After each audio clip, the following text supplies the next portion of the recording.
नमस्कार। News room में आप सभी का स्वागत है। अमेरिका के राष्ट्रपति चुनाव में शानदार जीत हासिल करने के बाद डोनाल्ड ट्रंप ने बुधवार को निवर्तमान राष्ट्रपति जो बाइडेन से व्हाइट हाउस में मुलाकात की और सत्ता हस्तांतरण से जुड़ी प्रक्रिया को आगे बढ़ाने पर चर्चा करने के अलावा विभिन्न राष्ट्रीय व अंतर्राष्ट्रीय मुद्दों पर अमेरिकी रुख के बारे में जानकारी हासिल की। बैठक के दौरान दोनों नेताओं ने अमेरिकी परंपरा के तहत सत्ता के सहज हस्तांतरण का संकल्प जताया। दोनों नेताओं ने देश को अगले वर्ष 20 जनवरी को शांतिपूर्ण सत्ता हस्तांतरण का आश्वासन दिया है, जो कि बड़ी बात है क्योंकि 4 साल पहले ट्रंप ने बाइडेन को सत्ता बहुत तनावपूर्ण माहौल में सौंपी थी।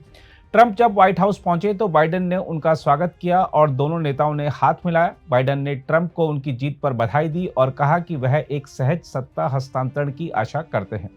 इस बैठक के बारे में व्हाइट हाउस के प्रवक्ता कैरिन जीन पियरे ने संवाददाताओं से कहा, दोनों नेताओं ने राष्ट्रीय सुरक्षा और घरेलू नीतिगत मुद्दों पर चर्चा की।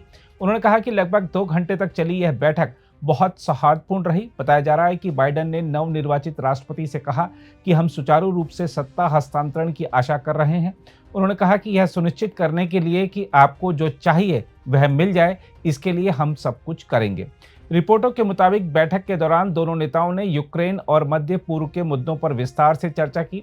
जॉन पियरे ने कहा कि बैठक के दौरान बाइडेन ने अमेरिकी कांग्रेस के आगामी सत्र के लिए अपनी प्राथमिकताओं पर जोर दिया, जिसमें सरकार को वित्त पोषण देना और आपदा राहत के लिए अतिरिक्त धन प्रदान करना शामिल था।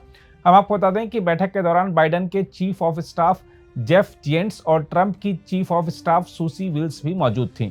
ट्रंप के आगमन पर उनका अभिनंदन करने के लिए प्रथम महिला जिल बाइडेन भी आगे आईं। व्हाइट हाउस ने कहा कि उन्होंने ट्रंप को उनकी पत्नी मेलानिया ट्रंप के लिए बधाई का एक हस्तलिखित पत्र दिया और परिवर्तन में सहायता के लिए अपनी टीम की तत्परता व्यक्त की। वहीं व्हाइट हाउस के राष्ट्रीय सुरक्षा सलाहकार जैक सुलिवन ने पत्रकारों को बताया कि राष्ट्रपति जो बाइडेन ने बैठक के दौरान ट्रंप को बताया कि यूक्रेन का समर्थन अमेरिकी राष्ट्रीय सुरक्षा के लिए अच्छा है, क्योंकि एक मजबूत और स्थिर यूरोप जरूरी है। वहीं ट्रंप ने अपनी इस मुलाकात के बारे में न्यूयॉर्क पोस्ट को जानकारी दी है कि उन्होंने और बाइडेन ने अपनी बातचीत के दौरान मध्य पूर्व के बारे में बहुत बात की। न्यूयॉर्क पोस्ट में ट्रंप के हवाले से कहा गया है कि मैं इस बारे में उनके विचार जानना चाहता था कि हम कहां पर हैं।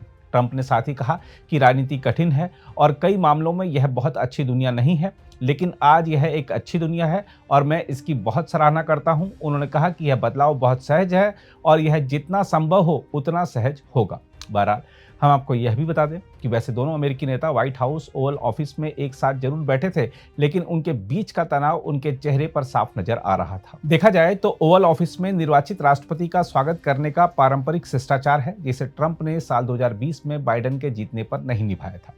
ट्रंप और बाइडेन सालों से एक दूसरे की आलोचना करते रहे हैं। उनकी संबंधित टीमें भी विभिन्न मुद्दों की नीतियों पर काफी अलग राय रखती हैं। इसके अलावा 81 वर्षीय बाइडेन ट्रंप को लोकतंत्र के लिए खतरा बताते रहे हैं, तो वहीं 78 वर्षीय ट्रंप बाइडेन को अक्षम बताते रहे हैं। जून में हुई प्रेसिडेंशियल डिबेट के बाद दोनों नेताओं की यह पहली महत्वपूर्ण बैठक थी। हालांकि बाइडेन, ट्रंप और कमला हैरिस 11 सितंबर को न्यूयॉर्क में 9/11 के पीड़ितों को श्रद्धांजलि देने संबंधी समारोह में साथ दिखाई दिए थे। अगर आप भी लेना चाहते हैं देश दुनिया की तमाम जानकारी, तो आज ही सब्सक्राइब करें हमारे चैनल को। साथ ही नीचे दिए बेल आइकन को जरूर दबाएं ताकि हर अपडेट आप तक पहुंच सके।